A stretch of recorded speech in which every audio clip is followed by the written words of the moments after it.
காற்றலையில் அடுத்து பேசுபொருள் பேசுவோம் நிகழ்ச்சிக்குள் செல்கின்றோம். அவர்களே பேசுபொருள் பேசுவோம் நிகழ்ச்சி அனைவருக்கும் வணக்கம். இந்த வேளையில் இந்த நிகழ்ச்சியில் பல கருத்துக்களை நாங்கள் சொல்ல வேண்டும் என்று விரும்புகின்றவர்கள் உங்கள் கருத்துக்களை எடுத்து வருகின்ற ஒரு காற்றலை பொழுது இதில் சிறிய கருத்துக்களாக இருக்கட்டும், பல்வேறு அரசியலாக இருக்கட்டும், சமூகமாக இருக்கட்டும், உங்களுடைய கருத்துக்களை எடுத்து வருகின்ற ஒரு காற்றலை பொழுதோடு இணைந்திருக்கின்றோம். எனவே நீங்கள் உங்கள் கருத்துக்களோடு அழைக்கலாம். 416296 4162993676. இது உறவுகளின் கருத்துக்களமாக வருகின்றது. இணைந்து கொள்கின்ற முதலாவது நேயர். வணக்கம். வணக்கம் சிவாதினி. வணக்கம் சோசல்மையா. வணக்கம். மிகுந்த மனவேதனை, ஆற்றாமை, இயலாமையுடன் இந்த வானிலையில் நான் கதைக்க வந்துள்ளேன். யாழ்ப்பாணத்தில் 2020 நான் எழுதி வாசிக்கிறேன். இந்த நிகழ்ச்சி கட்டாயம் எழுதி வாசிக்கணும், தொடர்கள் தவறா போகக்கூடாது என்பதற்காக. யாழ்ப்பாணத்தில் 2024 வெசக் பண்டிகை எவ்வாறு திட்டமிட்டு புத்தம் சரணம் கச்சாமி கீர்த்தனையும் மிகவும் எழுச்சிபூர்வமாக எவ்வாறு எமது மண்ணுக்குள் ஊடுருவியது கேள்வி. யாழ் முன்னாள் மாநகர சபை முதல்வரை தமிழின துரோகி டக்ளஸ் பயன்படுத்தி யாழ் ஆரியகுல நீரேரியை புனரமைத்து நாகவிகாரை வழிபாட்டுக்கு வரும் சிங்கள மக்களின் சுற்றுலா இடமாக ஆரியகுலத்தை தாரவார்த்தார். ஆனா பேரளவில் மாநகர சபை சொத்து. இரவோடிரவாக காவல்துறையினால் கைது செய்யப்பட்ட மணிவண்ணன் டக்ளஸின் துணையுடன் 24 மணி நேரத்துக்கு முன்பாக விடுதலை செய்யப்பட்டார். மணிவண்ணன் செய்த நன்றி கடனுக்கு தமிழர் தாயக மண்ணை பெருமை தரும் யாநகரத்துக்குள் சிங்களத்தின் ஊடுருவலுக்கு துணை நின்றவரில் ஒருவராக மணிவண்ணன் பதிவிடப்படுகிறார் என்றுதான் எந்த கருத்து. இது தனிப்பட்ட கருத்து. இதுக்கு கருத்துக்கள் வந்த பற்றி நாங்கள் அள்ளி கொண்டு போவதுவே இல்லை. கொழும்பில் மட்டுமல்ல, பல சிங்கள நகரங்களில் சைவ ஆலயங்களும் வீல்விழா போன்ற உற்சவங்களும் ஆண்டாண்டு காலமாக தொடர்ந்து நடைபெற்று வருகின்றன. அது தமிழரின் ஆக்கிரமிப்பு அல்ல, அது தமிழ் மக்கள் அந்த நிலங்களை ஆக்கிரமிப்பாக செய்ய இல்லாது. ஆனால் இன்று வடக்கு கிழக்கில் நடைபெறும் திட்டமிட்ட நில ஆக்கிரமிப்பு, பௌத்தமயமாக்கல், சிங்கள எம்பிமாருடன் நேற்றைய தினம் டாக்டர் தேவானந்த மக்களுக்கு அன்னதானம் போடும் காட்சி. இந்த சந்தர்ப்பத்திலே சேர மன்னனுக்கும் பல நூற்றாண்டுகள் சேர நாட்டை கணக்கால் இரும்புறையும் சோழன் மன்னன் செங்கனானுக்கும் இடையில போர் நடந்து சேர மன்னன் சிவாதனுக்கு தெரிஞ்ச கதை இருந்தும் சிறைப்பட்டான். தாகத்தாலே தண்ணீர் கேட்டான். சிறை காவலர் கொண்டு அவமானப்படுத்தும் வகையில சேர கணக்கால் அந்த இரும்புறையை அவமானப்படுத்தும் வகையிலே அந்த தண்ணீர் கோழியை நிலத்தில் வைத்து சென்றான். பகைவர் கைப்பட்டு மானமிழந்து இறந்துண்டு நிலை வந்ததே என்று இரும்பறை மனம் வருந்தினான். ஏளனத்துடன் காவலன் நிறுத்த நீரை கையாலும் தொழாமல் மானமே பெரித உயிர் நீட்டான். இன்றைக்கு நூற்றுக்கணக்கில் ஆயிரக்கணக்கில் அதாவது வரிசையில் இருந்து அலை மோதி கொண்டு அன்றைக்கு சிங்களவன் கொடுக்கிற அன்னதானம் அதை வாங்கி எங்களோட மக்கள் சாப்பிடும் காட்சியை கூட நாங்கள் பார்த்து கொண்டிருக்கின்றோம். என்ன சொல்ல சொன்னா, அந்த பல குளங்கள் சிவாதிரி பராமரிப்பு இல்லாமல் இருக்கிற நேரத்தில் எத்தனையோ தூர்ந்து போய் இருக்குது. விவசாயத்துக்கு உரிய குளங்கள் பல இன்ற கூட அதுக்கு ஒரு வார்த்தை சொல்லி இருக்குது, அதனால் எடுக்க முடியல கண்டு தூர்ந்து போய் இன்றைக்கு அனைவருமே புனரமைக்கப்பட வேண்டிய நிலையில இருக்கிறது. இந்த ஆரிய குளத்துக்கு செய்த காசின் ஊடாக 100க்கும் மேற்பட்ட குளங்களை நாங்கள் புனரமைச்சிருக்கலாம். சிங்கள முகமது மண்ணை கபலீகரம் செய்து பௌத்த மக்களை தீவிரமாக செய்கிறான். அது அவனின் நோக்கம். சரத்பொன்சாக அமைச்சர் வீரதுங்க சொல்வது போல இது சிங்கள தேசம், நாம் இது ஆளும் வர்க்கம், நாங்கள் இது பௌத்த நாடு. ஆனால் சிங்களவன் பௌத்தமயமாக்கலுக்கு எம்மாவிர செல்வங்களையும் இந்த மண்ணங்களின் சொந்த மண், இதன் எல்லையை மீறியார் வந்தவன் என்று ஓர்மத்துடன் போராடி மண் விடுதலைக்காக ஆவுதியாக்கி எங்கட மாவீர செல்வங்களையும் இந்த 15 ஆண்டுகளுக்குள்ள சிங்கள தேசத்துக்கு தார வைக்கிறதுக்காக எவ்வளவு தியாகம் நடந்தது. இதை எவருமே மனத்தில் எடுக்கிறே இல்லையா? அதாவது பொழுதுபோக்கும் கல்லாடியில நாங்கள் இந்த 16 வருஷத்துக்கு நாங்கள் எல்லாத்தையும் தொலைச்சு போட்டு விட்டோமா? சரி, நீங்கள் கலை நிகழ்ச்சிகளை பாருங்க, இதை பாவங்க. ஆனா இன்றைக்கு சிங்கள என்ன நோக்கத்துக்காக இங்க வந்து நாக விகாரையில வந்து வெசக் பண்டிகையும் டான்சாலி என்று சொல்றேன்னு நினைக்கிறேன். அது என்னத்துக்கான தானம் கொடுக்குறானுங்களுக்கு புரியலையா? இது முதல் அடி. இன்னும் பல அடிகள் தொடர்ந்து கிராமம் தோறும் நடக்க போறது. இதை நாங்கள் பார்க்கறதுக்கு உயிரோடு இருக்க மாட்டேன். நிச்சயமாக எங்களோட வாழ்நாட்கள் எண்ணப்பட்டுக்கிற காலகட்டத்துக்கு நாங்கள் நகர்றோம். ஆனால் இதை இப்படியான விதங்கள் நடக்கும் பொழுது எங்களோட மக்கள் அதை ஒரு வேறு ஒரு எடுகோலை கொடுத்து சொல்றது, அது பொழுதுபோக தானே வேண்டும். எங்கள் நடுகமே எங்களோட மக்கள் துக்கத்தோடையும் தீரத்தோடையும் வாழலாமா? இதெல்லாம் என்னது? நீங்கள் அலமோதி சிங்களவென்று தான் அன்னதானம் பெற்றுத்தான் சாப்பிட வேணுமோ? அப்ப மன்னன் இரும்போரை செய்தது என்ன? அந்த மானரோசத்தோடு அந்த மன்னன் உயிரிழந்தது என்னதுக்காக? தமிழன் மானம் இழந்து வாழ மாட்டான் என்பதற்கு எடுத்துக்காட்டாக. இறுதியாக ஒரு வார்த்தை சொல்லி அமைகின்றேன். அண்மையில எரிக் சொல்கையும் ஒரு நான் விரைவாக கதைக்கிறதுக்கு நீங்க நேரம் போதாது, ஒரு அறிக்கை விட்டிருக்கேன். தமிழீழ விடுதலை புலிகள் கடைசி நேரத்தில் தங்கள முடிவை மாற்றிக்கொண்டார்கள் தேசிய தலைவர். ஆனால் முதல்ல அவர்கள் சர்வதேசமும் இலங்கை, அதாவது இந்தியா, அமெரிக்கா உட்பட எல்லா நாடுகளும் பாதுகாப்பாக அவர்களை ஏற்றி சென்று தென்னிலங்கையின் பல இடங்களிலும் கொழும்பில் நகரத்திலும் அவர்களை பாதுகாப்பாக இறக்குவதற்கு திட்டமிட்டிருந்தார். என்ன கதையடாப்பா சொல்றீர்கள்? எங்களுக்கு பாச்சோறு கொடுத்து கொண்டாடினவன் எங்கிட்ட புலிகளை கொண்டு போயிட்டு கொழும்புல இறக்கிறதுக்கு பார்த்து கொண்டு இருப்பானா? நீங்கள் எல்லாம் வெளியே ஒரு ராஜதந்திரி என்ற சொல்லுக்கே அருகதையற்றவர்கள், ராஜதந்திரி என்ற சொல்லுக்கே உங்களுக்கு அச்சம் தெரியாதவர்கள். தமிழீழ விடுதலை புலி மேதகர் பிரபாகரன் முள்ளிவாய்க்காலில் போற முடிவு கொண்டு வந்தது என்னத்துக்கு? என்ன மாதிரி மானமிழந்து தமிழன் வாழ மாட்டான் என்பதற்காக எங்கட மக்களை கொண்டு போயிட்டு அங்க வச்சு அணுவா சித்திரவதை செய்து வெட்டி துண்டு துண்டாக நேக்கிறைச்சி போடுற மாதிரி எங்கட பிள்ளைகளை எங்கட உறவுகள் அங்க கையெழுக்க திட்டம் போட நீங்க அது தெரிஞ்சிருந்தது. அதால் தான் பிரபாகரன் முடிவை மாற்றி இருக்கலாம். நீங்க சொன்ன அவர் உண்மையா இருந்திருக்கலாம். ஆனா முடிவை மாற்றி இருந்த காரணம் என்ன? நாங்கள் எங்க மக்கள் இந்த நிலை தெரிஞ்சிருந்தது. அதான் உண்மையான விஷயம். இப்படி இன்னும் மீண்டும் அந்த அறிக்கை விரும்பி செல்கிறது, அது நீண்டு செல்கிறது. அது சம்பந்தமாக பிறகு இன்னொரு சந்தர்ப்பத்தில் கதைக்கலாம். ஆனா எப்பொருள் யார் யார் வாய் கேட்பினும் அப்பொருள் மெய்ப்பொருள் காண்பது அறிவு, அதை நாங்கள் பயன்படுத்தணும். நன்றி. காற்றலையில் பேசுவோம் நிகழ்ச்சியில் உறவுகளை இணைத்துக் கொள்கின்ற நேரம் இது. இணைந்திருக்கின்ற அடுத்த உறவை இணைத்துக் கொள்கின்றேன். வணக்கம். வணக்கம். வணக்கம் புனிதா. என்று கேட்டால் சூடு சுரணை கொஞ்சம் இல்லை சொல்லடா நீங்க தமிழன் புள்ளியாண்டு இந்த வெக்கங்கட்ட இனம் மானங்கட்ட இனம் இப்படிதான் கிளிக்க வேண்டி கிடக்கு. என்று கேட்டால் சிங்களவன் கொடுக்குற சோத்துக்கும் ஐஸ்கிரீமுக்கும் போய் வரிசையில நிக்குது. இப்படி ஒரு கேவலம் இந்த ஐயா அந்த மன்னர் இரும்புறையில கதை சொன்னேன். எதிரிட்ட வேண்டி தண்ணி கூட குடிச்சிச்சு, அவன் கையால வேண்டி குடிச்சிச்சா வாழக்கூடாதுன்னு சொல்லி தண்ணியே குடிக்காம தன் உயிர் குறந்தவன். அப்படியான ஒரு வரலாறுகள் இருக்க ஒரு இனமானம் கொண்ட இனம் இன்றைக்கு எவ்வளவு ஒரு கேவலமான நிலைமையில இருக்குது. அந்த மட்டக்களப்புல அந்த பிக்குயிருக்கான ஒரு பைத்தியம் உண்டு, கப்பலா கப்பலா கப்பலாண்டு கத்தினவன். அவன் ஐஸ்கிரீம் இந்த பொண்டுகள் வேண்டி இழிச்சு பல்லிழிச்சு கொண்டு வேண்டி குடிக்குது. எப்படியான இனம் எங்கட இனம்? கடந்த வாரம் எங்கட மக்கள் அந்த முள்ளிவாய்க்கால் அந்த கொல்லப்பட்ட நேரத்துல தண்ணி இல்ல, சாப்பாடு இல்ல, அந்த உப்பும் இல்லாத கஞ்சிய குடிச்சு உயிர் வாழ்றதுக்கு செய்த அந்த கஞ்சிய மக்களுக்காக செய்யக்குள்ள அடிச்சு கொட்டி அந்த பொம்பளையில இரவு வந்து தரண்டு கையை முறுக்கி வீட்டுடுப்போட இழுத்து கொண்டு போறான். மட்டக்களப்புல அந்த பல்கலைக்கழக மாணவர் செய்தத தட்டி கொட்டி காலால தட்டி ஊட்டி செய்ய விடாம செய்தோம். மற்றது இந்த விளக்கு கொளுத்தின விளக்க ராணுவம் அடிச்சு கையால விழுத்திடுவான், கொளுத்த அடிச்சு விழுத்திடுவான். அப்படியெல்லாம் செய்து போட்டு இன்றைக்கு சிங்களவன் குடுக்க ஒரு நோய் தொற்றும் இல்லை, அந்த சுகாதார பரிசோதனம் இல்ல, ஒரு தரம் இல்ல. சோறு கொடுக்குறான், ஐஸ்கிரீம் கொடுக்குறான், ஒரு தொற்றும் வராது. தமிழன் கஞ்சி காட்சியா தான் பிரச்சனை. யார சிந்திச்சு செயல்படணும், இந்த இனத்துக்கு சூடு சூடா தரணும்.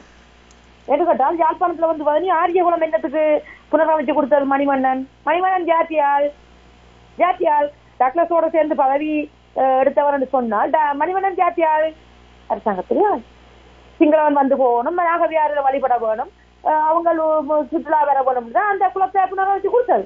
யாழ்ப்பாணத்துல எத்தனையோ குளங்கள் தூண்டு போயிருக்கு, அந்த குளங்களை புனரமைச்சு கொடுக்க இல்லை மணிமன்னன். சிங்களவனுக்கு தான் எல்லா சேவையும் செய்து கொடுத்துட்டு போன மணிமன்னன். அடுத்தது வந்து கடந்த வாரம் இந்த முள்ளிவாய்க்கால்ல வந்து சர்வதேச மன்னிப்பு சபை என்ற செயலாளர் நாயகம் அக்னஸ் காலமாட் அந்த அம்மையார் வந்து அங்க முள்ளிவாய்க்கால்ல நின்று வணக்கம் செலுத்தியிருக்கா. அதுக்கு முதல் மக்கள் எல்லாம் சந்திச்சிருக்கிறா, நிறைய விஷயங்களை அறிஞ்சிருக்கா, சொல்லியிருக்கா. கடைசி நேரம் மைந்தாட மனசி கொண்டு போன அந்த பிள்ளைகள் சிறுவர்கள் எல்லாம் இங்கே எடுத்துருக்கிறா. நிறைய நான் முதல் வந்த செய்தியை விட இப்ப மக்களோட கதை கேட்க நிறைய பேர் கொல்லப்பட்டிருக்கிறோம். அங்க 4000 5000 10,000 கதை, இந்த கதைக்கு ஒரு தரம் கூடாது. எங்கட ஒரு குணம் இனிமே எங்கட தமிழன் சரியான எங்களுக்கான சரியான ஆவணப்படுத்தல செய்ய இல்ல. எங்கட இனம் சரியா எவ்வளவு அளிக்கப்பட்டதுன்ற அந்த ராயப்பு ஜோசப் ஆண்டக வச்சிருந்த தரவு மட்டும்தான் உண்மை. அதை விட எவருமே இந்த சரியான தரவுகளை கொண்டே கொடுக்க இல்லை. என்று கேட்டால் 5, 10, 4 ஒன்று நிக்கிறாங்க. 1,46,679 பேர் காண இல்லை. இப்ப இந்த 15 வருஷமா அவை இருக்க போறது இல்லை. அவைக்கு என்ன நடந்திருக்க மாட்டதா அதை நெச்சு பார்க்க முடியாது. அப்ப கொல்லப்பட்டிருக்கு. அதை சொல்லி போட்டு வந்து அந்த சரத் வீரசோரா கொக்கரிக்கலாம் கொண்டே இருக்கும். என்னோட கூட தங்களோட ஆமிக்கு வணக்கம் தெரியும், ஆமியை சொல்லலையா, தாங்கள் மக்களை கொள்ளையிலையும் புதிய மக்களுக்கு தான் சண்டை நடந்தது, புதிய நாங்கள் அழிச்சு பயங்கரவாத ஒழிச்சு இந்த நாட்டை மக்களை மீட்டெடுத்தினாங்க. அது தெரியல, சங்கர ராணுவத்தை போக்கு தெரியறதுக்கு இந்த இதுகளை வந்து தரவுகளை எடுத்துக்கொண்டு கூட பொங்கி குடிக்கிறான். இப்ப நாங்கள் என்ன செய்யறோம்? அடுத்தது வந்து பதனி இலங்கைக்கு இந்திய ராணுவம் வந்த நேரம் என்னென்னு கேட்டால் இந்திய ராணுவம் அந்த ஈழத்துல செய்த படுகொலை இன்றைக்காக மறைக்கப்பட்டு கொண்டு போகுது. அது என்று கேட்டால் எப்படி சிங்கள ராணுவம் செய்தோ அது மாதிரி இந்திய ராணுவம் அந்நிய ராணுவம் வந்து இனத்தை அழிச்சது. அந்த அழிச்ச அந்த பதிவு வந்து வரணும் வரலாற்றுல. அது இல்லையான்னு சொன்னா நாங்கள் பிழையாத்தான் நடக்கும் அர்த்தம். என்னென்னு கேட்டால் அவங்களால பாலியல் பலாத்காரம் செய்யப்பட்ட பெண்கள் வந்து 3507 பேர். அடுத்தது வந்து காணாமலாக்கப்பட்டு இருக்கிறாங்க 4084 பேர். இந்திய நாமி கொலை செய்திருக்குது 8118 பேர். அடுத்தது வந்து இடப்பெயர்வு அகதியாக இடப்பெயர்வு வந்து 5 லட்சம் பேர் இடம்பெயர்ந்திருக்கிறாங்க. சொத்துக்கள் கோடிக்கணக்கான தமிழ் சொத்தை இந்திய ராணுவம் அழித்தது. அந்த நகையலை பொம்பளையில போய் வீட்டுக்குள்ள பூண்டு பாலியல் பலாத்காரம் செய்து சுட்டு கொண்டு போட்டு அந்த நகையல் பாலியல் கள்ள ராணுவம் நகையல் எல்லாம் களவெடுத்து கொண்டு போனோம். தமிழ் சொத்தை சூறையாடினது. அப்ப இதெல்லாம் நாங்கள் விடலாமா?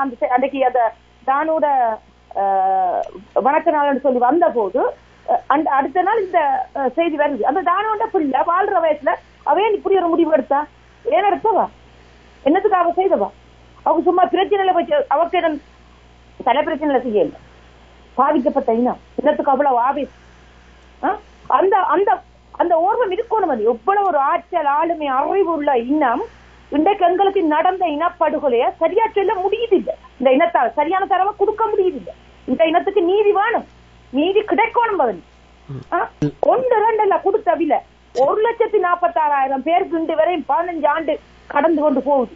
15 ஆண்டு வந்துட்டு இன்று வரையும் அந்த இனத்தில் ஒரு தடவை கூட உயிரோட கண்டுபிடிச்சு அதுக்கு என்ன நடந்ததே தெரியாது. இந்த குழந்தைகள் பாலகங்கள் கற்பிணியா போன பெண்கள் அவ கேட்கிறா, குழந்தைகள் சிறுவர்கள் கற்பிணி பெண்கள் என்று சரணடைஞ்சு இதுக்கெல்லாம் என்ன நடந்திருக்கு? அப்ப அதுக்கு ஒரு விசாரணை நடத்தவும் தான் இனத்துல இருக்குங்க, புலம்பெயர்ந்து வந்திருக்கிறீங்க. அந்த தரவுகளை கொடுங்க. ஏண்டா ஊருக்கு போய் சிங்களாங்கோட்டை காப்பேட் ரோட்ல போட்டு அங்க சிங்கள வியாரையில சோறு மாடி திங்கணும். இந்த சாப்பாட்டுக்கு வழியில தானே இருக்கிறீங்க. அங்க போய் படம் எடுத்து வீடியோ எடுத்து லைவ் போட்டு சிங்களோட கூட்டடிக்கும் என்ன சாட்டி சொன்னா அப்புறம் போயிடாத. நன்றி நன்றி. தமிழன் ஐது காற்றையில் பேசுவோம் நிகழ்ச்சியில் இணைந்திருக்கின்ற அடுத்த உறவு. வணக்கம் காட்பாடி சந்திரசேகர். வணக்கம். இந்த ஒரு பொழுதினில் ஒரு சிறுகதையை நான் இணைக்கப் போகிறேன். அதாவது தமிழ் மொழி என்பது நம்ம எல்லாருக்குமே தெரியும், சிறப்பான ஒரு மொழி. அர்த்தத்தை எவ்வாறு வேணுமானாலும் நமக்கு தகுந்தாற் போல கூட இந்த சொற்களை மேல் ஒன்று கீழ் ஒன்று மாற்றி போட்டு வளைந்து கொடுத்து சாதகமாக எடுத்துக்கலாம் என்பதுதான் ஒரு நகைச்சுவையான ஒரு கதையாகத்தான் இருக்க போகிறது. ஒரு கடை இருக்கிறது. அந்த கடையில் பார்த்தீர்கள் என்றால் தோசை, இட்லி இதுதான் விற்பாங்க. அந்த விற்கக்கூடிய கடையில் பார்த்தீர்கள் என்றால் தனிச்சிறப்பாக சர்க்கரையும் தொட்டு வைப்பார்கள். பொதுவாக இந்த இட்லிக்கும் தோசைக்கும் நாட்கள் கடந்தது. சர்க்கரையினுடைய அந்த ஒரு விலையேற்றம் அப்படிங்கிறது நிகழ்ந்தது. அந்த சர்க்கரையை அந்த கடை உரிமையாளர் இனிமே சேர்க்க முடியாது, அது போட முடியாது இலவசமாக என்று அறிவிப்புக்காக ஒரு கரும்பலகை எடுத்து இன்று முதல் தோசைக்கு சீனி கிடையாது என்று எழுதி போட்டார். ஒரு வாடிக்கையாளர் வந்தார். வாடிக்கையாளர் தோசையை ஆர்டர் செய்தார். அங்கே சாப்பிட்டார். முதல் தோசை சாப்பிட்டு முடித்தார். இன்னொரு தோசை தாங்க, எனக்கு பசி அதிகமாக இருக்கு அப்படின்னாரு. சரி அப்படின்னு சொல்லிட்டு 2வது தோசை கொண்டு சாப்பிட தொடங்கிய போது எனக்கு சீனி வேணும் அப்படின்னு சொன்னாரு. அதற்கு அந்த கடைக்கு உரிமையாளர் சொல்லியிருக்கிறாரு, நீங்க கரும்பலகையை பார்க்கலையா, அதில் தான் நாங்க எழுதி இருக்கிறோமே இன்று முதல் தோசைக்கு சீனி கிடையாதுன்னு. ஆம், நான் தான் முதல் தோசை சாப்பிட்டு விட்டேனே, இன்று முதல் தோசைக்கு சீனி கிடையாது என்று தானே அர்த்தம் அப்படின்ட்டு. என்னடா இது இப்படி படுத்துறாரு, அவர் சொல்வதும் சிறப்பாகத்தானே இருக்கிறது, பொருந்தி வருகிறது அப்படின்னு சொல்லிட்டு சரி வேற வழி இல்லை சமாளிக்கணும் அப்படின்னு சொல்லிட்டு கொடுத்துட்டு போறார். அடுத்த நாள் சரி இவர் இந்த வாசகத்திற்கு தானே எழுதினார், சீனி வேணும்னு கேட்டார், இப்ப எப்படி பண்றார் அப்படின்னு சொல்லிட்டு இனிமேல் தோசைக்கு சீனி கிடையாது அப்படின்னு போட்டார். திரும்பவும் அதே வாடிக்கையாளர் வந்தார், எனக்கு 2 தோசை ஒன்றனுக்கு மேல் இன்னொன்றாக அடுக்கி கொண்டு வாருங்கள் அப்படின்னா. சரி அப்படின்ட்டு சாப்பிட ஆரம்பித்தார். முதல் தோசையை சாப்பிட்டு முடித்து விட்டார். 2வது தோசைக்கு எனக்கு சீனி வேணும் அப்படின்னா. என்ன, நான் தான் கரும்பலகையில் எழுதி போட்டிருக்கேனே. ஆமாம் எழுதி போட்டிருக்கிறீர்கள். என்ன எழுதி போட்டிருக்கிறீர்கள்? இனி மேல் தோசைக்கு சீனி கிடையாது, நான் அடி தோசையை தானே சாப்பிட்டேன், சீனி கொண்டாருங்க அப்படின்னு. இவர் அடேங்கப்பா, அப்படி எழுதினாலும் தவறு, இப்படி எழுதினாலும் தவறு, என்னதான் எழுதி போட அப்படின்னு சொல்லிட்டு அந்த வியாபாரத்தையே அவர் கைவிட்டதாகவும் கடையே மூடிக்கொண்டு வேறொரு வியாபாரத்தையும் தொடங்கியதாகவும் கூறப்படுகிறது. இப்படி 4 பேர் இருந்தால் சரி, நீங்கள் சொல்றது போல் தமிழில் இரட்டை அர்த்தம் கொள்ளுகின்ற வகையில் நாங்கள் சொற்களை தெளிவாக பயன்படுத்த வேண்டும். நன்றி. நன்றி. நன்றி. நன்றி. வணக்கம். 3:23 காற்றலையில் பேசுபொருள் பேசுவோம் நிகழ்ச்சியில் இணைந்திருக்கின்ற அடுத்த உறவை இணைத்துக் கொள்கின்றேன். வணக்கம். வணக்கம். வணக்கம். ஸ்ரீகுமார் ஐயா. வணக்கம். முதலில் உங்களுக்கு ஒரு கேள்வி கேட்க போறேன். ஏன் என்று சொன்னால் சில விஷயங்களை தெளிவுபடுத்துறதுக்காக இந்த யாழ்ப்பாணத்துல தற்பொழுது தியாகீஸ்வரன் என்ற தியாகி அறக்கட்டளை என்று ஒருத்தர் செய்து கொண்டிருக்கிற கேள்விப்பட்டீங்களா? இல்லை. அவர் கேட்கிறவர்களுக்கெல்லாம் எல்லாம் கொடுத்து கொண்டு லட்சமும் கொடுக்கிற சுவிஸ்ல இருந்ததான் அது பார்த்திருந்தேன். அவர் தான் மணிவண்ணனோ அவர் ரவீந்திர சில்வாவுடைய போய் அவரே சொன்ன அந்த வார்த்தையத்தை நான் சொல்றேன். ரவீந்திர சில்வாவோட கூட்டிட்டு வந்தவுடனே சிங்கள மக்களுக்கும் போய் பாதுகாப்புக்காக அவர்களுடன் சென்று அவர்களுக்கும் சிங்களத்தில் ஒரு ஏரியால காசு கொடுத்ததான். அவர் தான் இந்த ஆரிய குலத்தை தூர்வாரி மணிவண்ணன் துணையோட தமிழர்களை சிங்களர்களுக்கு கதைக்கிற வெளியே அடித்தல் அமைத்தவர் அவர் தான். அம்பிருக்க செய்தவனுக்கு அம்பனோ ரெண்டும் சேர்ந்துதான் செய்தார்கள். அதுக்கான மணிவண்ணன் உத்தமர் என்று நான் இங்க சொல்ல வரையில. மணிவண்ணனுக்கு பிடிக்கிறவங்க எல்லாருக்கும் தெரிஞ்ச விஷயம். காங்கிரஸ்ல தமிழக மக்கள் முன்னிலிருந்து நேரா வந்தோட தண்டை பத்திய காட்டினவர். அப்படிப்பட்டவர் தனியே நாங்கள் எனக்கு நேற்று தான் அந்த காணொலியை பார்க்கலதான் அவர் பவள தண்டவாயால செலுமண்டமே அவரே எனக்கு பயனில்லைத்தான் ராணுவத்தோடு செஞ்சப்ப இப்படிப்பட்டவர்கள் மக்களை மாற்றி செய்கிறது கொடைவள்ளல் என்ற பேரில் அவர்கள் இது சுகர் கோட்டன் மெடிக்கமெண்ட் சொல்றீங்க. இந்த கற்பு தெரியாமல் மக்களுக்கு புரியாமல் அவர்களுக்கு நஞ்சூற்ற வேலைதான் அவர் செய்து கொண்டிருக்கிறோம். அப்ப நாங்கள் விழிப்புணர்வு அடைய வேண்டும். அவர் யார், அவருக்கு பின்புலம் என்னெல்லாம்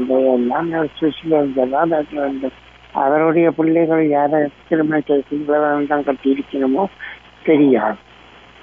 என்ற வழியால் நாங்கள் இன்னும் ஆழமாக தகவல் சேகரித்து அவரை பற்றிய நன்மை செய்கிற, ஆனால் அந்த நன்மையில தமிழர்களை அளிக்கிற நன்மை செய்யா என்று சிந்திக்க வேண்டும்.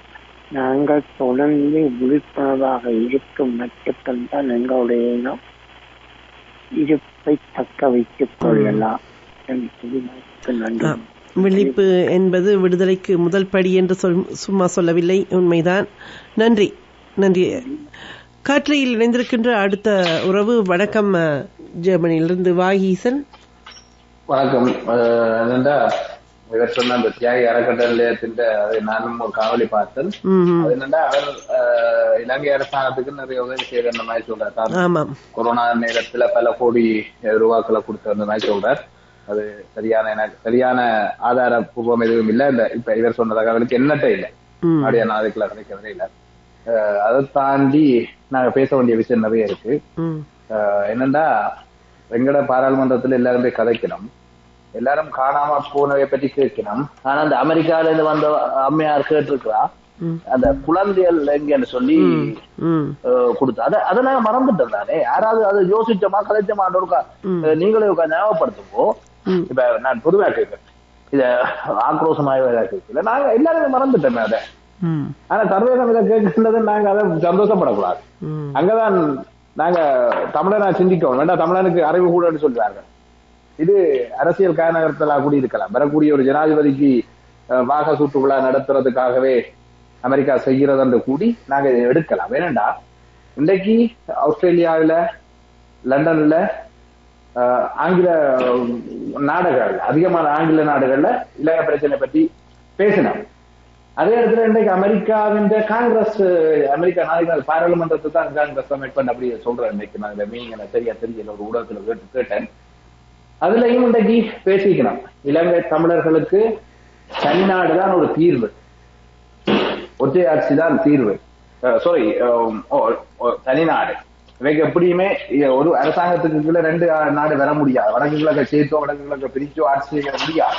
அவர்களுக்கான தனி நாடு அமைஞ்சாதான் அவர்களுக்கான சுதந்திரம் என்று சொல்லினான்.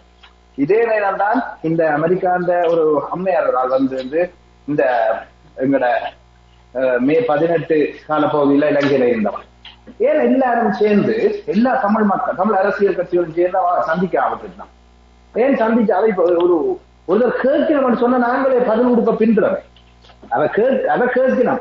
உங்களோட பிள்ளைகள் எங்க அதை எங்க நாங்க கேட்க வேண்டிய சில பாடசாலைகள்ல மாணவர் அந்த ISA என்று சொல்லி வருவினோம், கல்வி உத்தியோக அவ வந்து நேரம் மாணவர்கள் விட சொல்லாட்டி ஆசிரியருக்கு பிரச்சனை. அப்ப ஆசிரியர் எப்படியாவது அந்த விடைய மாணவற்ற வாயில எடுக்கணுன்றதுக்காக விடைய கேள்வியா கேட்டாங்க.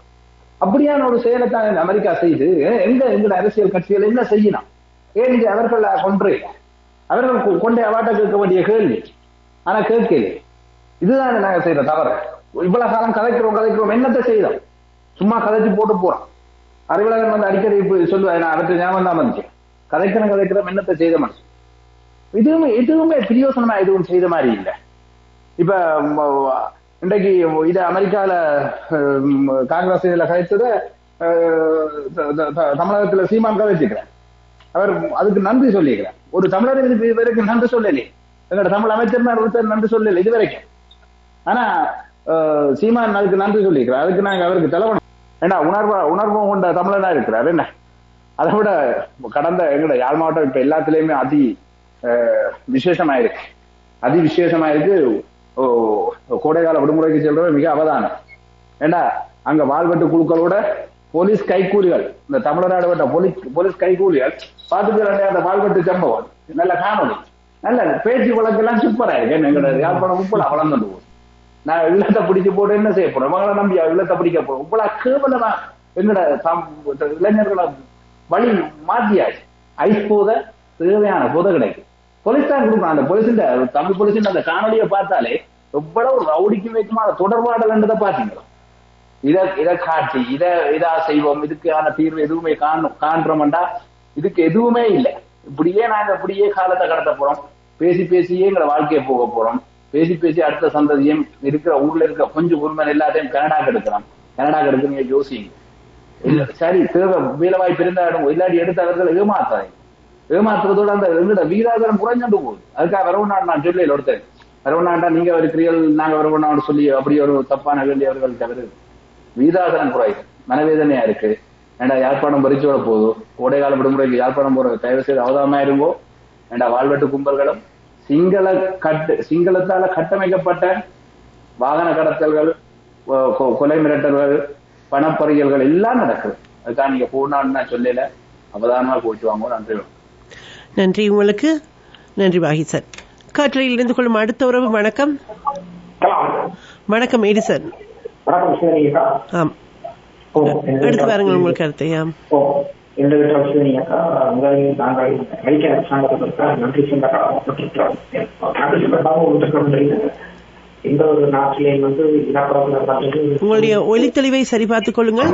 இப்போ ஒரு பொதுஜன வாக்கெடுப்பு இருக்கும் சொல்லி ஒரு இந்த நாடுமே செய்ய முடியும்.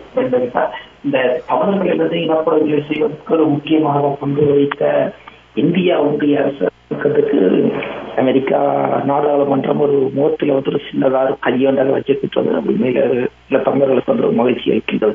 இலங்கையில இனப்படுகொலை நடந்ததற்கான ஒரு தீர்வு வேணுமா என்றால் பொதுஜன வாக்கெடுக்கப்படும் சொல்லிட்டு அது வந்து ஒரு சின்ன மகிழ்ச்சியா இருக்கிறது. இது ஜெயசங்கர் ஐயாக்கும் நரேந்திர மோடி அவர்களுக்கும் இனி வருங்காலங்களில் நல்லா புரியும்.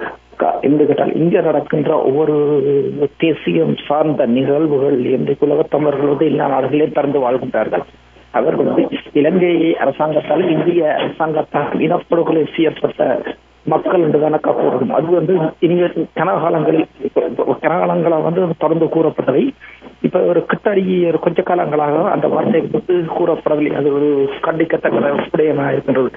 இரண்டு கேட்டால் வந்து 1987 ஆண்டு இந்திய ராணுவம் அமைதிப்படை என்ற பெயர்ல வந்து 8800க்கும் மேற்பட்ட தமிழர்களை வந்து கொன்று குவித்து விட்டு தான் சென்றது. அப்படி செய்துவிட்ட ஒரு இந்திய ஒன்றிய அரசை நாங்கள் எப்படி வந்து இருட்டடிப்பு செய்யலாம்? அதை வந்து உலக தமிழர்கள் ஒரு நாளுமே அனுமதிக்க மாட்டாங்க. நீங்கள் வந்து ஒரு இனத்தை வந்து கொன்று விட்டு தான் செய்ய முடியும். அண்ணா அப்படி செய்ததை பார்த்து தான் இன்றைக்கு மொழி காய்ச்சால நாங்கள் இன்றைக்கு இந்த நிலையில வந்து இருக்கிறோம். அடுத்தபடியும் வந்து இந்த இந்தியா இலங்கை அரசாங்கம் வந்து ஒரு நாளுமே வந்து உங்களுக்கு வந்து உங்கள் வந்து சொல்லிப்படக்கூடாது என்று ஒரு நாளும் ஒன்றும் தரப்படுவதில்லை என்றுதான். அப்ப நாங்கள் இந்த கிடாவில் உள்ள ஒரு தமிழர்களும் உலக தமிழர்களும் வந்து தமிழர்களுக்கு என்ன வேணும் இல்லை சபை சபா வழியில் வந்த தமிழர்கள் தன்னைத்தானே ஆளும் ஒரு சிலை உரிமையிலான அடிப்படை கோட்பாடு நாங்கள் ஒன்றிணைந்து தமிழர்களுக்கு தனித்தமிழர்கள் தனி தீர்வு என்று சொல்லி சந்தேச காலத்தில் வந்து 75% ஓட்டு கிடைச்சது. இளைஞரும் காலங்களில் வந்து அந்த 75% ஓட்டு வந்து நாங்கள் 100% ஒவ்வொரு தமிழர்களுக்கையும் அந்த ஒரு அரசியல் விவகாரத்தை வந்து நல்ல தெளிவாக ஊட்டி நாங்கள் இளைஞரும் காலத்திலும் சர்வதேச குற்றவியல் நீதிமன்றத்துக்கு முன்பு ஒவ்வொரு இலங்கை அரசாங்கத்தின் ஒவ்வொரு பிரதிநிதிகளோ குற்றம் செய்யப்பட்டவர்களை நிறுத்தி ஒவ்வொரு தமிழர்களும் நாங்கள் கேள்வி கேட்டு எங்களுக்கான தீர்வை பெற்றுக் கொள்ள வேண்டும் என்பதை தெளிவாக இருப்போம். நன்றி, வணக்கம். நன்றி. காற்றையில் பேசுவோம் நிகழ்ச்சியில் உறவுகள் இணைந்திருக்கின்ற அடுத்த உறவை இணைத்துக் கொள்கின்றேன். வணக்கம். வணக்கம். நான் ஐங்கரன் மொழியில். வணக்கம் ஐங்கரன். என்னென்றால் கனடாவில் இப்ப மொன்றியல் டொரண்டோ போன்ற இடங்கள்ல இந்த 20 வயது குறைவான இளைஞர்கள் வன்முறையில் ஈடுபட்டு உயிரிழப்புகள் நிறைய நடக்குது.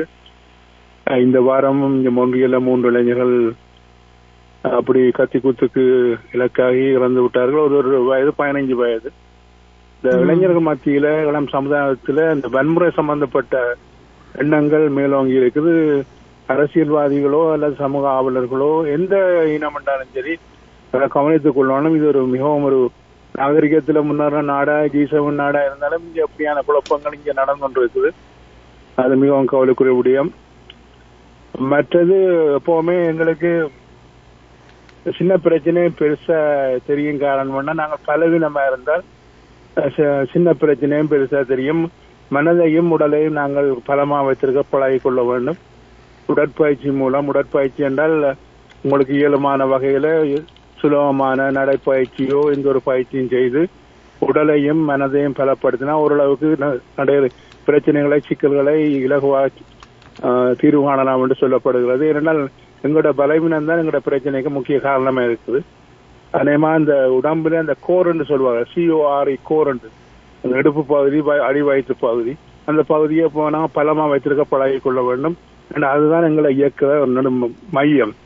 அந்த வகையில ஆய்வாளர்கள், மருத்துவர்கள், உளவியல் நிபுணர்கள் அதை சொல்லியிருக்கிறார்கள். ஏன்னா அந்த பலமாக நாங்கள் இருக்கும்போதுதான் நாங்கள் பலமான சில முடிவுகளை நாங்கள் எடுக்க முடியும். இனமாகவோ தனி நபராகவோ எடுக்க முடியும். அதை நான் கவனித்துக் கொள்ள வேண்டும்.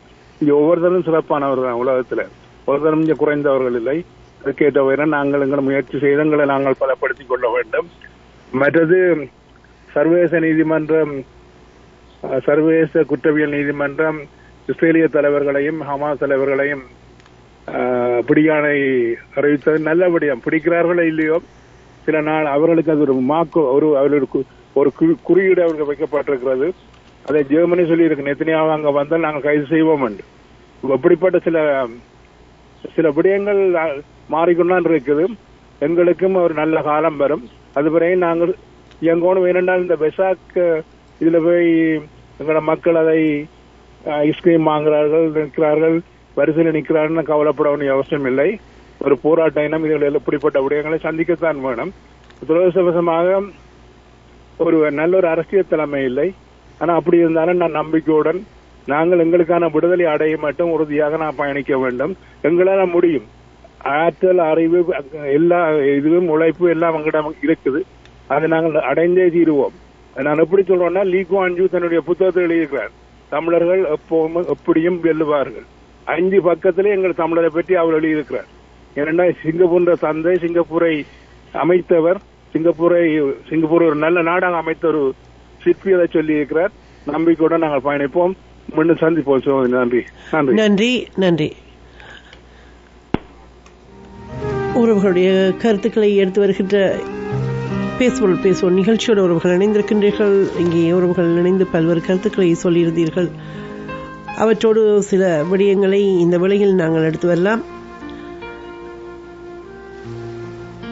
இந்த வேளையில் இந்த நாளில் நடக்கின்ற தாயத்தில் நடந்து கொண்டிருக்கின்ற போராட்டங்கள் பற்றி எடுத்து வருகின்றேன். முதலில் தையிட்டி சட்டவிரோத விகாரை தமிழர்களுடைய நிலத்தில் இந்த கட்டப்பட்ட புத்தரின் பெயரால் நடக்கின்ற அநீதி, அந்த நில உரிமையாளர் இருக்கும் வேளையிலேயே சட்டவிரோத விகாரை கட்டப்பட்டு அவர்கள் போராடி கொண்டிருக்கிறார்கள். அந்த நிலத்தை மீட்பதற்காக அவர்களுக்கு வலிச்சேர்க்க, அந்த மக்கள் போராட்டத்துக்கு வலிச்சேர்க்கும் வகையில் தமிழ் தேசிய மக்கள் முன்னணி அங்கே நின்று போராடுகின்றது. குறிப்பாக பாராளுமன்ற உறுப்பினர் செல்வராஜா கஜேந்திரன், கடந்த காலங்கள் கஜேந்திரகுமார் பொன்னம்பலம் மற்றும் சரதரி சுகாஷ் போன்றவர்கள் அங்கே நேரடியாக நின்று போராடுவதை காண்கின்றோம். இன்றைய நாளில் தையிட்டு சட்டவிரோத விகாரைக்கு எதிராக அங்கே போராட்டத்தில் அதிக மக்கள் இருப்பதை காணக்கூடியதாக இருக்கிறது. மழைக்காக, வெயிலுக்காக தற்காலிக தரப்பால் ஒரு கொட்டகை அமைத்த வேளையில், அதற்கு முன்பே போராட்டம் ஆரம்பித்த வேளையிலிருந்து அவர்களை புகைப்படம் எடுப்பதும் அச்சுறுத்துவதுமாக இருந்தவர்கள் இப்பொழுது இதற்கு எதிராக அவர்களுடைய வெளிப்படையான எதிர்ப்பை தெரிவித்ததை, காவல்துறையினர் தெரிவித்ததை பார்க்கக்கூடியதாக இருந்தது. அங்கிருந்து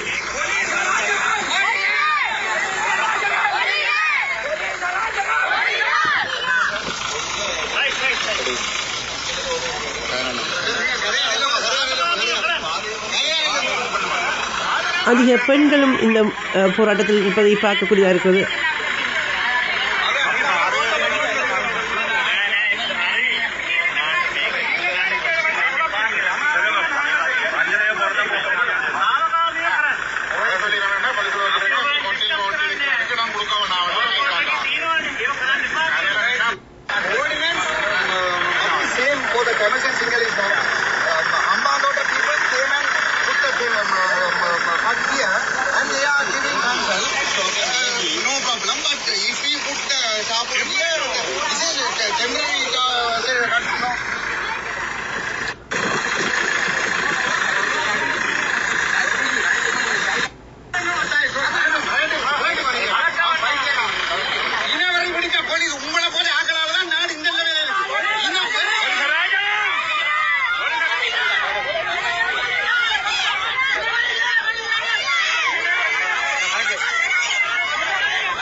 அந்த கொட்டகையை கலற்றி சொன்னார்கள். அதாவது எங்கள் நிலத்தில் எங்களை வந்து அந்த கொட்டகையை கலற்றியது. அங்கே பெண்கள், மூத்தோர் என்றெல்லாம் இருந்தார்கள்.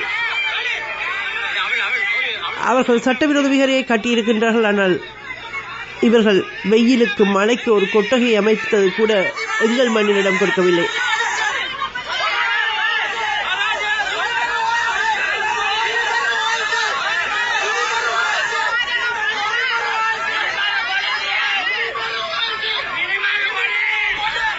இனப்படுகொலையாளிகளே என்று காவல்துறையினரை மக்கள் திட்டியதை பார்க்கக்கூடியதாக இருந்தது.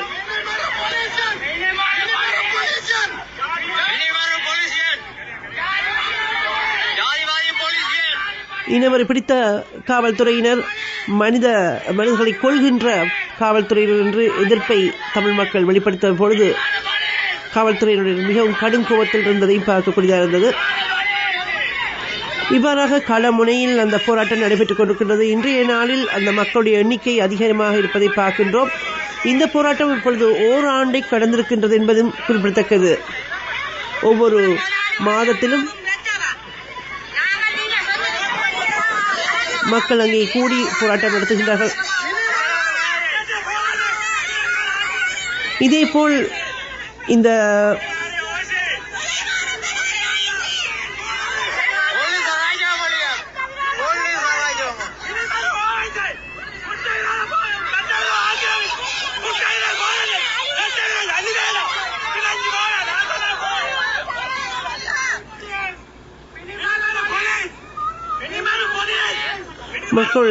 மக்களுடைய அந்த கொட்டகையை நீக்கிய பின்பு கருப்பு கொடியோடு அவர்கள் வந்து தங்களுடைய வேதனையை வெளிப்படுத்தி கோபத்தை வெளிப்படுத்தியதை பார்க்கக்கூடியதாக இருந்தது.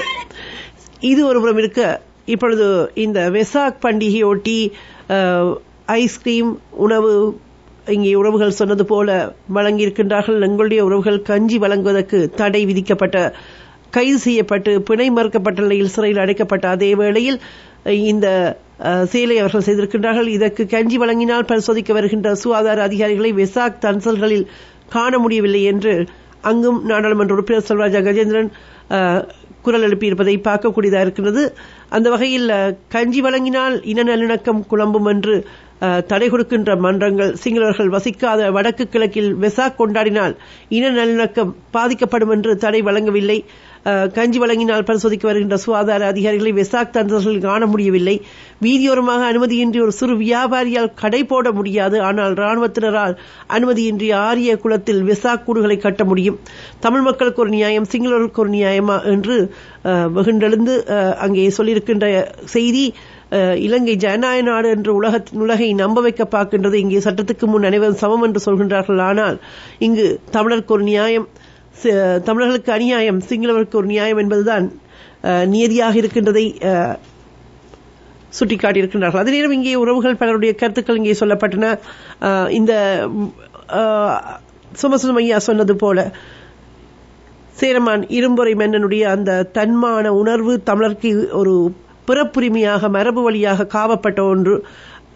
உயிர் நீக்கின் மை நீக்கின் உயிர் நீக்கும் கவரிமான் அணிய தமிழர்களுடைய அந்த பண்பியலை சொல்லியிருக்கின்றோம் காலங்காலமாக. இன்று எங்களை கொன்றுவிட்டு எங்களை பால்சோறு கொடுத்து மகிழுங்கள் என்று சொல்ல வைத்த இதே இனப்படுகொலை சிங்கள ஆதிக்க சக்திகள் இப்பொழுது பால்சோறு கொடுத்து தங்களுடைய இன நல்லிணக்கத்தை காட்ட விளைவதாக நாடகம் ஆடுகின்ற பொழுது அதை வாங்கி உண்கின்ற இழிவை தமிழர்கள் செய்வது என்பது மிகவும் வேதனை தருகின்ற ஒன்று என்பதை இங்கே பலரும் சொல்லியிருந்தீர்கள். சோமசுந்தரம் ஐயாவும் சொல்லியிருந்தார், புனிதாவும் சொல்லியிருந்தார். எனவே இந்த விடயங்களை நாங்கள் மனதில் கொள்ள வேண்டும். அதேபோல் புனிதா சொல்லியிருந்தது போல இலங்கை இந்திய அரசுகளால் படுகொலை செய்யப்பட்ட தமிழர்களுடைய அந்த வரலாற்றை மடைமாற்ற யாரும் நினைக்கக்கூடாது. தமிழர்களுடைய வரலாறு என்பது மிகப்பெரிய விலை கொடுத்த ஒரு விடுதலை போராட்ட வரலாறு. அதை நாங்கள் கட்டி காப்பாற்ற வேண்டும். அதற்காக அந்த வரலாற்று தடங்களில் நின்று போராட வேண்டும் என்பதில் நாங்கள் தெளிவாக பயணிப்போம். அதேபோல் எங்களுடைய ஈகங்கள், தியாகங்கள் எண்ணற்றவை. தானுவின் மனநிலையில் நின்று, ஒரு பெண்ணினுடைய மனநிலையில் நின்று எங்களுடைய அத்தனை ஆயிரம் பெண்கள் பாலியல் வன்புணர்வை ஒரு ஆயுதமாக்கி வல்லரசினால், இந்திய வல்லரசினால் படுகொலை செய்யப்பட்ட அந்த, இன்னும் சொல்லப்போனால் பெண்களை இழிவுபடுத்தப்பட்ட, பெண்களை கொன்றொழித்த, பெண்களை சிதைத்த அந்த ஒவ்வொன்றையும் தானுவின் மனநிலையில் இருந்து ஒவ்வொரு விடயங்களையும் பார்க்க வேண்டும் என்று சொல்லியிருந்தார். அத்தகைய தியாகங்கள் எங்கள் மண்ணில், எங்களுடைய உணர்வுகளில் மேலோங்கி நிற்க வேண்டும். ஒவ்வொருடைய தியாகங்களும் வெளித்தெரியாதவையாக பல உண்டு, அவற்றை மனதில் ஏற்க வேண்டும். அடுத்து இங்கே சொல்லியிருந்தார் புனிதா, அந்த சர்வதேச மன்னிப்பு சபையினுடைய அறிக்கை பற்றி அண்மை காலங்களில் இந்த அம்மையாருடைய வருகையும் அவருடைய கருத்துக்களும் பெரிதும் பேசப்படுகின்றன. அவருடைய நேரடியாக வருகையின் போது அவர் அங்கே பலவற்றை சொல்லியிருக்கின்றார் என்பது உண்மை. இலங்கையில் உள்நாட்டு யுத்தத்தின் இறுதி நாட்களில் இராணுவத்திடம் சரணடைந்த குடும்பங்கள், குழந்தைகள் பற்றி அவர் அதிகமாக சுட்டிக்காட்டியிருக்கின்றார். அவர்கள் எங்கே என்று கேட்டிருக்கின்றார் ஆக்னஸ் கல்மாட் அம்மையார். இவர் சர்வதேச மன்னிப்பு சபையின் செயலாளர் நாயகம். இப்பொழுது அங்கே முள்ளிவாய்க்காலில் வந்து மண்டியிட்டு கவலைப்படுகின்ற காட்சியை அங்கே பார்த்திருந்தோம். அதேபோல் அவர் கொழும்பில் நடைபெற்ற 20ஆம் தேதி நடைபெற்ற செய்தியாளர் மாநாட்டில் ஒரு கேள்வியை எழுப்பியிருக்கின்றார். எங்கே அந்த குழந்தைகள் என்று, அதாவது அவர் சொல்லியிருக்கின்றபடியும் இந்த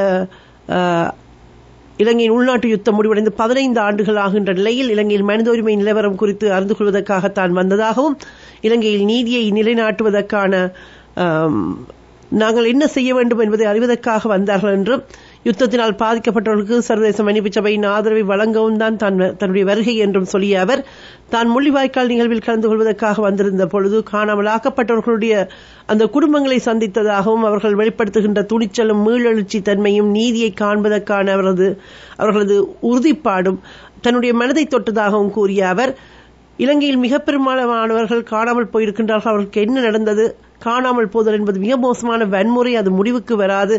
உங்களுக்கு தெரியாது. அதாவது பாதிக்கப்பட்டவர்களுக்கு பல ஆண்டுகளுக்கு இந்த வலி தொடரும் என்றும் சொல்லியிருக்கின்றார். மரணத்தை விட இது வலி மிகுந்தது என்றும் சுட்டிக்காட்டிய அவர், வலியும் வேதனையும் மிக மோசமாக காணப்படுகின்றதையும் சுட்டிக்காட்டியிருக்கின்றார். உளவியல் சித்திரவதை என்றும் குறிப்பிட்டிருக்கின்றார். நாளாந்தம் ஒவ்வொரு நாளும் ஒவ்வொரு வாரமும் தசாப்தங்களாக இந்த வலி வேதனை தொடர்வதையும் சுட்டிக்காட்டிய அவர், இது மன்னிக்க முடியாத குற்றம் என்றும் குறிப்பிட்டிருக்கின்றார்.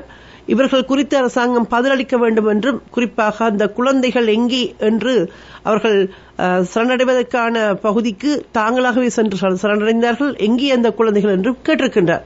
இது போன்ற காட்டமான அறிக்கைகளை இந்த நாட்களில் அதிகமாக பார்க்கக்கூடியதாக இருக்கின்றது. எதற்குமே அசையாமல் அசராமல் இருக்கின்ற இலங்கை அரசனுடைய போக்கு என்பது அதை கடந்தது. இதேபோல்தான் இலங்கையில் மத சுதந்திரம் என்பது கரசனைக்குரிய வட்டத்திலேயே காணப்படுவதாகவும், மத சிறுபான்மையினருக்கு எதிரான ஒடுக்குமுறைகள் மற்றும் வன்முறைகள் என்பன மத ரீதியான நெருக்கடிகளை தீவிரப்படுத்தி இருப்பதாகவும் சர்வதேச மத சுதந்திரம் தொடர்பான அமெரிக்க ஆணைக்குழு சுட்டிக்காட்டியிருக்கின்ற செய்தியையும் பார்க்கின்றோம். அதில் பல விடயங்களும் சொல்லப்பட்டிருக்கின்றன. எனவே இவர்களுடைய அறிக்கைகள் சொல்கின்ற செய்திகள் எவ்வாறாக இருந்தாலும், தமிழர்களுடைய நீதிக்கான போராட்டம் என்பது வலுப்பெறும் பொழுதுதான் பேசாதவர்களும் பேசுவார்கள், பேச வேண்டியவர்களும் பேசுவார்கள். அவர்கள் பேசுவதற்கும் செயல்படுவதற்கும் தமிழினம் ஒன்றுபட்ட தமிழினமாக தொடர்ச்சியாக வலிமையாக நடந்த இனப்படுகொலைக்கு நீதி வேண்டி போராட வேண்டும் என்பதை மனதில் வைத்துக் கொள்ள வேண்டும். எனவே இங்கே அதன் பின்பு சந்திரசேகர் தமிழில் உள்ள சிறப்புகள் பற்றி சொல்லியிருந்தார். ஸ்ரீகுமார் ஐயா சொல்லியிருந்த ஒரு விடயத்தில் எடுக்க வேண்டிய விடயம், நம்பி நடவாதே என்ற விடயம். நாங்கள் எப்பொருள் யார் வைக்க பின்னும் அப்பொருள் மெய்ப்பொருள் காண்பது அறிவு என்பதோடு எங்களை மடைமாற்றம் செய்ய விளைகின்ற பலர் இந்த வாழைப்பழத்தில் ஊசி ஏற்றுவது போல பல விடயங்களை சத்தமில்லாமல் செய்கின்றார்கள் என்ற விடயத்தில் நாங்கள் விழிப்புணர்வோடு இருக்க வேண்டும் என்று சொல்லியிருந்தார். அது முக்கியமான ஒரு விடயம். அடுத்து வாகீசன் இங்கே சொல்லியிருந்தார் பல விடயங்கள். அவர் சொன்ன அத்தனை விடயங்களும் சிந்திக்க வேண்டிய விடயங்கள் என்பதை தமிழர்கள் சிந்தித்து செயல்பட வேண்டும். எடிசன் சொன்னவையும் போல ஒவ்வொரு விடயங்களும், நாங்கள் வரலாற்றை மடைமாற்றுவதற்கு எவருக்கும் உரிமை இல்லை, நாங்கள் உண்மை நிலை நின்று போராட வேண்டும் என்ற விடயத்தையும் எடுத்து வருவோம், அதையும் சிந்திக்க வேண்டும். அதேபோல் இங்கே முள்ளிவாய்க்கால் நினைவேந்தல் நிகழ்வில் மக்களுடைய பேரெழுச்சி என்பது தாயகத்திலும் புலம்பெயர்ந்த நாடுகளிலும் பேரெழுச்சியை வரலாறாக பதித்திருக்கின்றது. இந்த முறை கனடாவிலும் அத்தகைய ஒரு பேரெழுச்சி, மக்கள் பேரெழுச்சியாக இருந்தது. அதேபோல் இந்த விடயங்களை நாங்கள் வலிமையான ஒரு மக்கள் சக்தியாக வடிவம் கொடுப்பதற்கு எங்களுக்கான அந்த களங்கள் உருவாக வேண்டும். அத்தகைய ஒரு களம் கேடிய மண்ணிலும் உருவாக இருக்கின்றது என்பதையும் மீண்டும் உறவுகளுக்கு சொல்லிக் கொள்கின்றோம். பொங்கு தமிழ் நிகழ்வு என்பது எங்களுடைய அந்த போராட்டத்தினுடைய ஒரு முக்கிய அங்கமாக இருந்த பக்கம். அதனூடாக நாங்கள் வலுவான செய்திகளை சொல்லியிருக்கின்றோம். அது குறித்த விடயங்களை எடுத்து வருவோம். அதற்கு முன்பாக இப்பொழுது சொந்தமலன் சீமான் முள்ளிவாய்க்கால் பற்றி சொன்ன விடயங்கள்.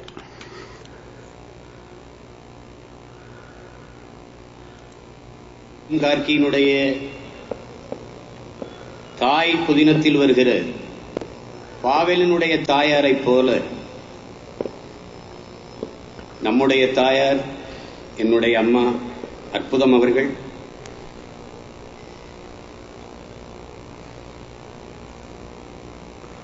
கால்கள் தேய நடந்து அவர் சந்திக்காது என்கிற ஒரு அரசியல் பெரும்படை உருவான நான் சேகுவரா சொன்னது போல, என் அன்பு உடன் பிறந்தார்களே, என் உயிரோடு கலந்து வாழ்கிற என் உறவினர்களே, உலகெங்கும் வேர் பரப்பி வாழ்கிற என் தாய் தமிழ் சொந்தங்களே, நாங்கள் கொல்லப்படலாம், ஆனால் ஒருபோதும் தோற்கடிக்கப்பட மாட்டோம் என்கிறார். அதை போல நாங்கள் கொல்லப்பட்டிருக்கலாம், ஆனால் ஒருபோதும் தோற்கடிக்கப்பட மாட்டோம், தோற்று போக மாட்டோம்.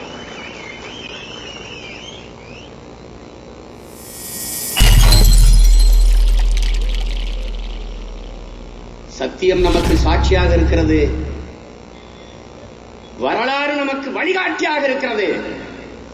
தொடர்ந்து போராடுவோம். ஆம், நாங்கள் தொடர்ந்து போராடுவோம். ஏனென்றால் நாங்கள் தமிழர்கள்.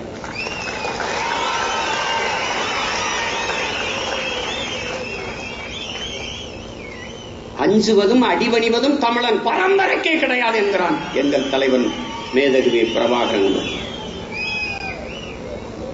பயன் என்பது கோழைகளின் தோழன்.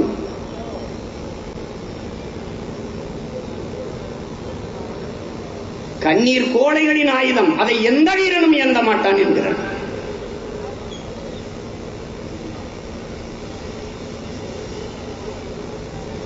எழுங்களின் உடன் பிறந்தார்களே, அச்சமின்றி எழுங்கள்.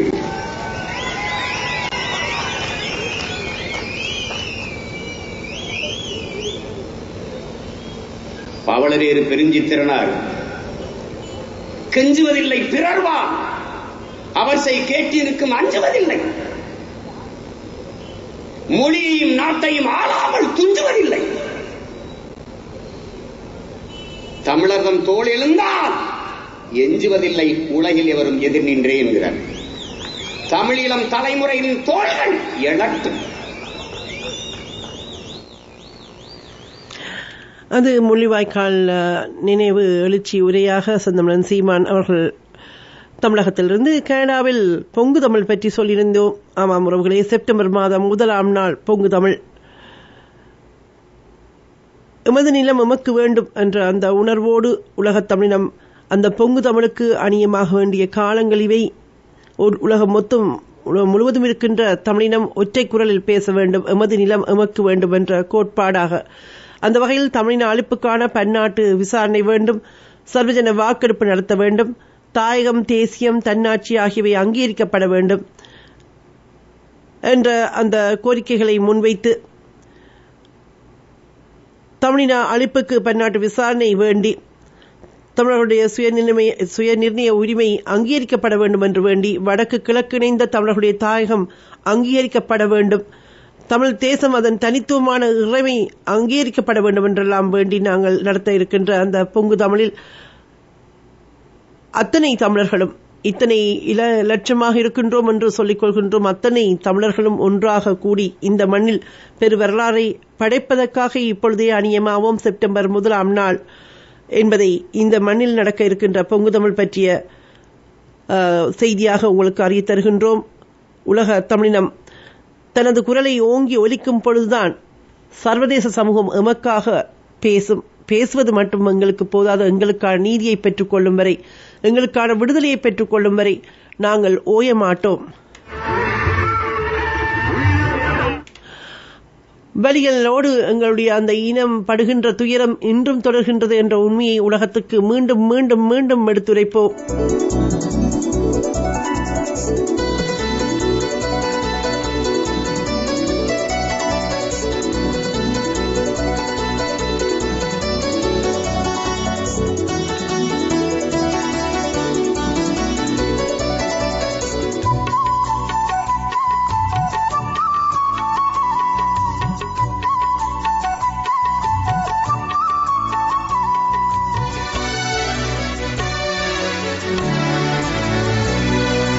பொங்கு தமிழ் பொங்கு தமிழ் பொங்கு தமிழ் பொங்கு தமிழ் பொங்கும் எங்கள் ஈழம் எங்கும் தமிழர் தங்கும் உலகம் எங்கும் பொங்கு தமிழ் பொங்கு தமிழ் பொங்கும் எங்கள் ஈழம் எங்கும் தமிழர் தங்கும் உலகம் எங்கும் பொங்கு தமிழ் பொங்கு தமிழ் பொங்கு தமிழ் பொங்கு தமிழ் பொங்கு தமிழ் பொங்கு தமிழ்.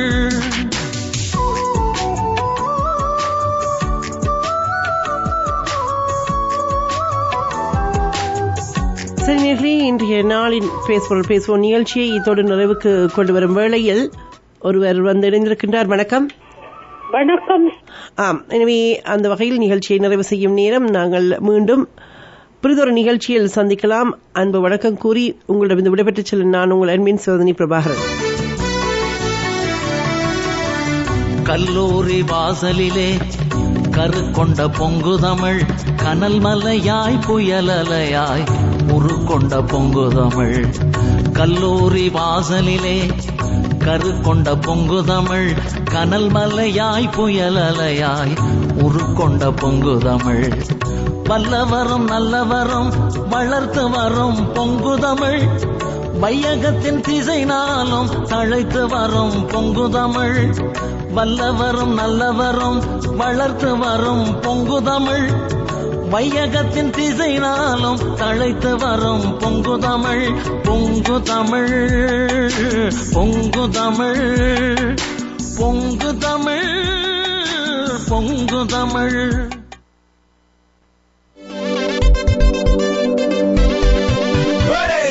திருவிழா நம்முடைய பெருவிழா, மண்ணையும் மக்களையும் நேசிக்கும் நம்முடைய வானொலி நடத்துகின்ற பெருவிழா.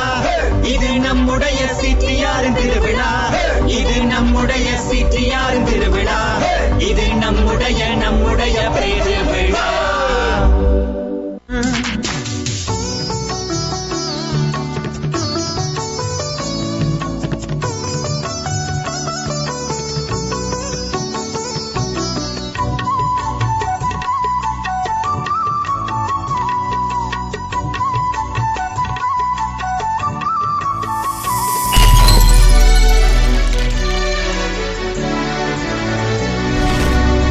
உரிமை போர் வீரர்களை வளர்த்தெடுக்கும் பொங்குதமிழ், உயிர் கொடுக்கும் புலிகளுக்கு தோள் கொடுக்கும் பொங்குதமிழ்.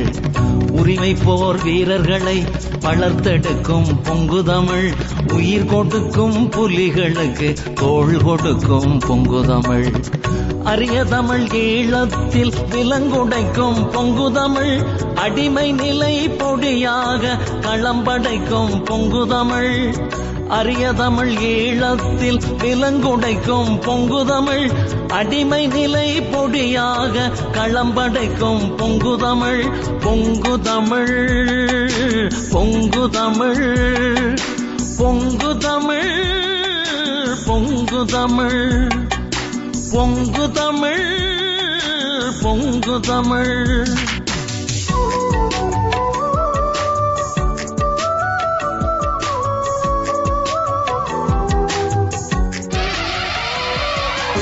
தேசத்தில் விரிகின்ற ஒளியா தமிழ் வானொலி